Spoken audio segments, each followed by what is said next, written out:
thousands of email messages, it means you are not a person of renunciation. Yeah, these are the things that add up. So what you need to do is every day remove the clutter from your environment, remove the clutter of papers from your desk, remove the clutter of unwanted emails from your inbox, remove the clutter of unwanted things from your mind. What happens is, as you move up, you don't give up that which you yourself know is useless.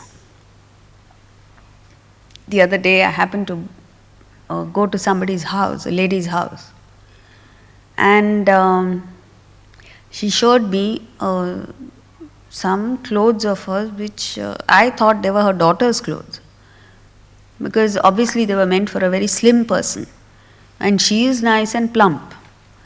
So I said, whose clothes are these? And she says, I asked her, is they your daughter's clothes? She said, no, they're mine.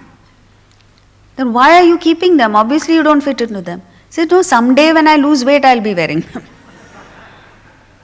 That day will never come. And if at all it comes, the clothes will be out of fashion, so anyway she won't wear them. But why does she keep them? It adds clutter. She doesn't have the strength to say, okay, this is not what is useful to me, I'll give it up. Similarly, you and activities. 15 years back, maybe you got into the activity of going to the club every evening. And now you've moved on, you've got other things to do. Still you, by force of habit, you go to the club every evening. For what? Ask yourself that. If 2 hours every day are going waste in an activity that means nothing to you, it needs to be dropped. You understand? Waste management is very, very important. You accumulate the baggage, residue of past activities which no longer mean anything to you. They need to be dropped. So when you live a life of renunciation, renunciation changes your life from one of mediocrity to that of excellence. From drudgery to revelry. Every day you look at people particularly going to work. Do they look cheerful? Do they look like they're looking forward to a day of work? No. It's drudgery. Even if you go to a movie theater, you look at the people walking into the movie, they're dragging their feet. Even an activity which is supposed to give enjoyment, there is drudgery. Every moment of your life should be revelry. You should be enjoying every moment. And if you're not enjoying every moment, if you're dull and insipid and lifeless, that means there's something drastically wrong with your attitude towards life. Look within and correct that. Particularly the young, you're dragging their feet, and you ask them a question and they answer as if they have no energy to speak. How's life with you? Boring. Why should it be boring? It's boring because you're not living a life of renunciation. Renunciation changes your life from one of indignation. See, right from childhood we accumulate grudges, we accumulate prejudices, we accumulate negative thoughts, and all this makes you very indignant, very repulsive. It should change, and then life becomes one of inspiration. You know, you've heard of Dr. Wayne Dyer. He's an motivational guru in America. He gives his real life instance. He says when he was young, his father was an alcoholic, and he left the family and went away. So Wayne Dyer himself never saw his father. He was too young when the father left. But his older brothers and the mother kept speaking of him in negative terms, so he grew up thinking ill of his father, whom he had never known. And after a few years, the father died.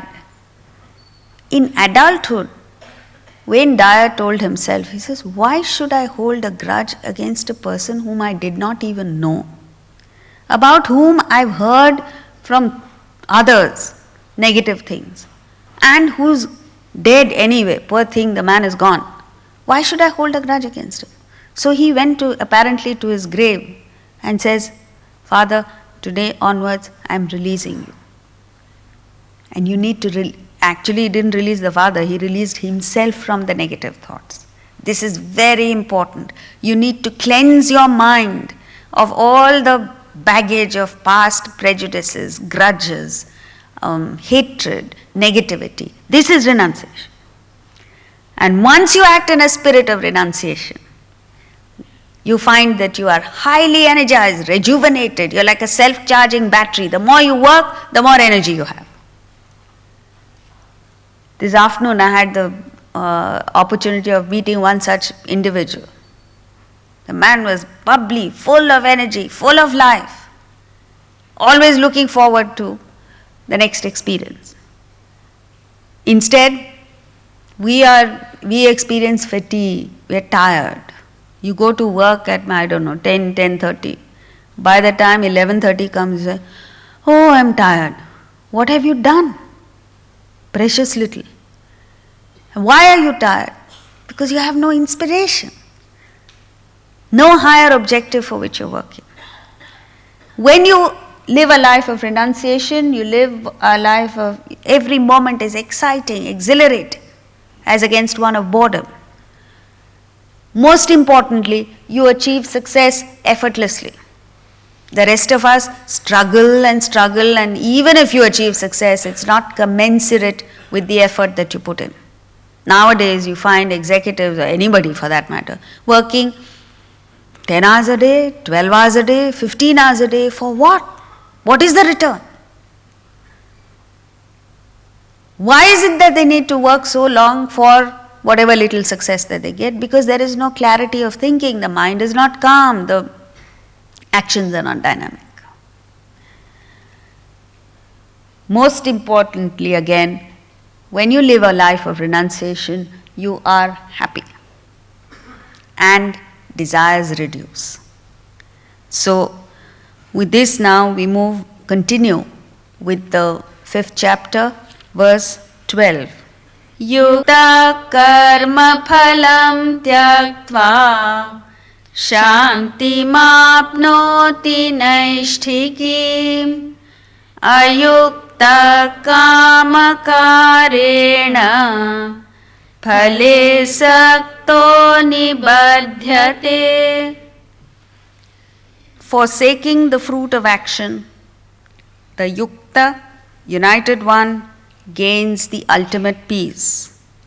The ayukta, non-united one, is bound, driven by desire and attached to the fruit. So, in the previous verses, what he's done is, he's given a brilliant description, what we saw yesterday, of a jnani, how a jnani relates to action in verses 8 and 9. What does he do?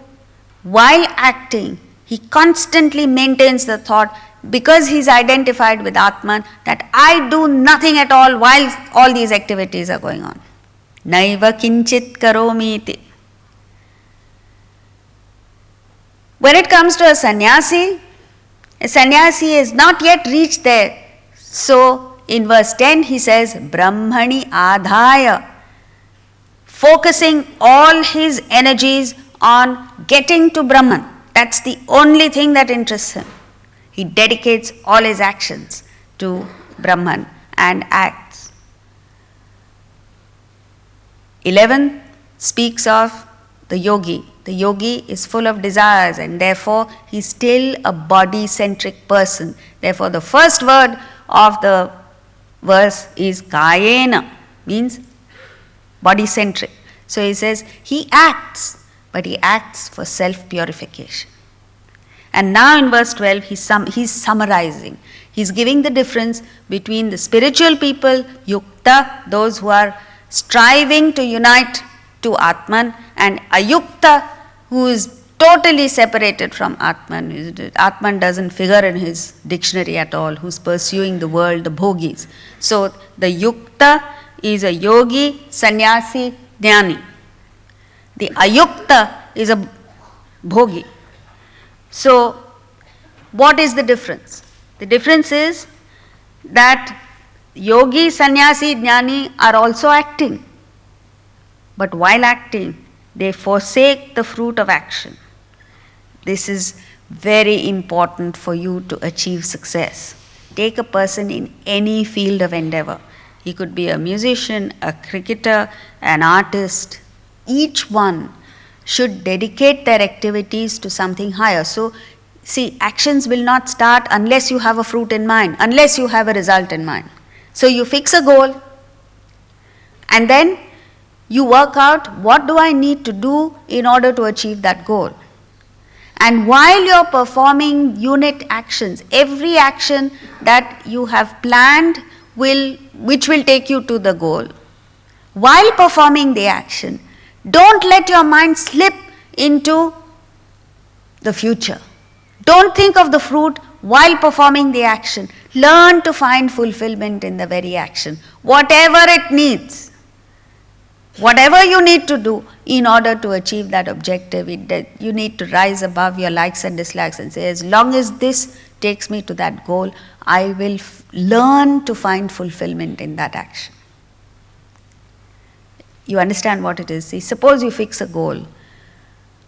The goal may be, I want to be managing director of my company, let's say. Okay? Having fixed the goal, then you need to work out what do I need to do in order to achieve that goal. So, managing directorship, the goal is what you want. You like it, the mind goes for it, and the intellect has also fixed that as the goal. I'm giving a very mundane goal so that we understand what it is. Then you arrive at certain actions that you need to perform in order to get there. Now, you may not like a certain activity, but once your goal is fixed and you know that this activity takes me to the goal, you rise above the dislike and learn to find fulfillment in it.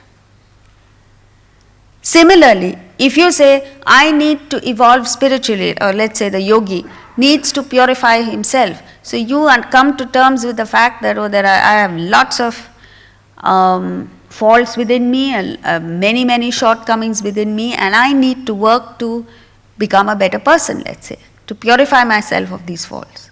And so you fix a higher goal that I need to work to spread the knowledge of Vedanta, let's say. In order to do that, you say, I need to do this. Out of 10 actions that you decide will take you to achieve that goal, you may like 5. You may be okay with 3. 2 actions you may positively dislike. Now what do? You focus on what you like to do. Next priority is what you are indifferent to, and the 2 activities that you don't like, you don't do at all. But those 2 things that you don't like may be crucial to the achievement of your goal. Therefore it is that you need to rise above the likes and dislikes and learn to find fulfillment in the action, because that action takes you to the goal. So having fixed the goal and having fixed a certain plan of action, then you need to focus 100% on the action and not shift to the fruit. Number 1. Number 2 is, when you learn to find fulfillment in the action, then you rise above your likes and dislikes. So you benefit in 2 ways. Any person who is dedicated to his particular field of activity finds fulfillment in every action. And then, once you achieve it, see, once you know that you have achieved excellence in that particular field, at least to some level, then the fruit doesn't matter. The result doesn't matter. You've risen already above that. And when the result does not matter to you, you become independent. Then it no longer matters to you what people say. It no longer matters to you, because the result is not in your hands. The result is dependent upon so many people, so many factors over which you have no control. So therefore, as long as you are dependent on the fruit, you will be dependent on the world, you will be dependent on a whole lot of factors. And that is why people go to astrologers and temples and I don't know what else they do. They change the spelling of their name, they add one alphabet to their name, and all kinds of things are indulged in because of this sense of insecurity that comes as long as you are dependent on the fruit. Nobody will change his name or his spelling or any such thing as long as he finds satisfaction in the performance of the action. You must learn this. This is very easy. Getting to Atman is a far cry, yes, but to find fulfillment in the action, the slightest, smallest of things that you need to do, concentrate wholeheartedly on it. Focus both your mind and intellect on it. Dedicate your actions. You'll find fulfillment in that. Then it doesn't matter what the result is. Verse 13. Sarva karmani manasa Sanyasyaste sukham vashi Navadvare pure dehi Naiva kurvanna karayan. 13, 14 and 15 speak of a jnani. That jnani is defined. Why does he go into so much detail to define a jnani? Because what is important is the fixation of the goal. The goal is to get to the state of a jnani. It doesn't matter where you are. You could be a bhogi, you could be a yogi, you could be a sannyasi, but as long as the direction is set. And how will the direction be set unless you have a clear idea of what it is? Simply to sit there and say self-realization when you don't know what it is doesn't help, and that's what people are doing. And that's why we've ended up as a hypocritical society, where on the one hand we speak of God, we speak of religion, we speak of higher things, and we live at a completely different level because that goal is not clearly defined in our own mind. It's all hazy, and as long as it's hazy, you're not going to act on it. So 13, 14 and 15 first fixes the goal. What is a jnani? What is the definition of a jnani? And it's a brilliant description. First of all, he says, Sarva karmani manasa sanyasya. Having renounced all actions. How?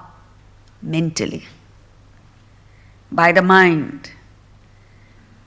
The self-controlled embodied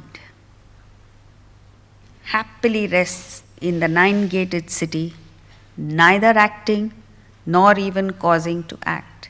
So therefore, renunciation is not a cause, it's not something that you can practice, it is the effect of practicing what? Karma yoga, bhakti yoga, jnana yoga. Excellent.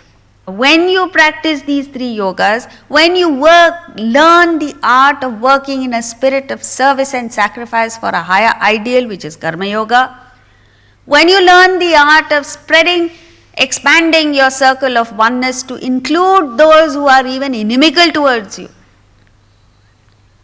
and when you clearly understand the difference between the permanent and the impermanent, when this black market value for worldly things is no longer there, then the result is that you will be a person of renunciation. So, what does it mean to renounce actions mentally? What it means is you give up the desire which prompts you to perform the action, and you give up the anxiety for the fruit of the action.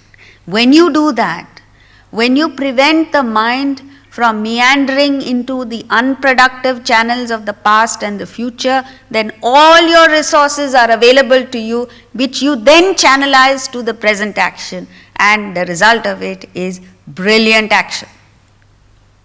And that brilliant action itself is success in the future. So such a person is one who continues to act renounces mentally, because desire and anxiety are mental, it's not physical. So you don't need to give up actions.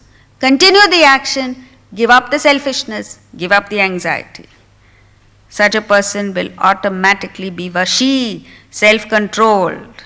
This is a must. Self-control is a must even for worldly success. And this is something that has not been understood at all. There was an Irishman who every evening he was a newcomer to a particular town. So the first evening he went to the pub and ordered 3 beers for himself. So the bartender was wondering, what is this 3? And again he asked for 3 more and 3 more like that. And this would happen every day. So one day the bartender went and asked him, I said, what is this you're ordering 3? He says, no, I have 2 brothers, and one is in Australia, one is in America, and I'm here. But when we parted company, we decided that whatever we did, we would always order 2 more for the other brothers. So he said, okay. Then this continued for a while, and after some time he came and he ordered only 2. So when he ordered 2, everybody looked at him and said, one brother must have died. So they went and offered their condolences. He said, oh, no, both my brothers are doing very well, they're both very healthy and the rest of it. Then they asked him, why did you order only 2? He says, no, it is the Lent period, so during Lent I have decided to fast. Keep away from it. So as our concept of self-control itself is all warped. When on certain religious occasions you are supposed to fast. And the items that are made, fast doesn't mean in our language, in India, fast doesn't mean not eating. Fast only means eating different kind of food. And usually the different kind of food is much tastier than normal food. So you end up overeating. So what is the point of a fast? There are restaurants in Bombay, they actually advertise Upwas food is available. The transactions of the sense objects with the world are governed, directed, controlled by the intellect. So not a single transaction takes place. No contact of a sense organ with the sense object takes place without the prior sanction of the intellect. That's all that it means. So when the intellect comes into place, the intellect tells you that yes, it's perfectly all right for you to go ahead, then you enjoy it without any guilt. But if the intellect is not in place, invariably, even if it is all right for you to do it, you do it and then you feel, oh, I shouldn't have done it. It robs you of your enjoyment. So sense control actually returns the enjoyment that you have already lost. Vashi, self-controlled. When you have fixed a higher ideal, the highest being that of self-realization, any activity that takes away from your progress towards the goal must be denied to you, because what are you doing in this? That which is important to you, you are upholding. That which is not so important to you, you are letting go of. So actually you don't feel the pinch. It's like, now during this test match, if the cricketers decide to feel like going out at night, having a meal or doing whatever it is, then their intellect comes in place and says, during these 5 days, don't do it because it will impact on your performance on the field. When they do that, it is assumed, and it is true, that the cricketer's desire to play well on the field is far greater than his desire to go and eat out. Isn't that true? But if you don't analyze it, if you don't get the intellect in place, the mind doesn't have the capacity of weighing the pros and cons and prioritizing your desires or your needs. So what happens? Anything that lures you in the present, tempts you in the present, you go for it. without taking into consideration what a heavy price you're going to pay for it. So self-control is just intelligent living. Dehi, in the 13th verse, he uses the term Dehi, means embodied. In saying Dehi, he is actually endorsing the concept of Jivan Mukti. There are two concepts in our scriptures. One is Jivan Mukti, the other is Videha Mukti. Jivan Mukti says it is possible for a person to realize while living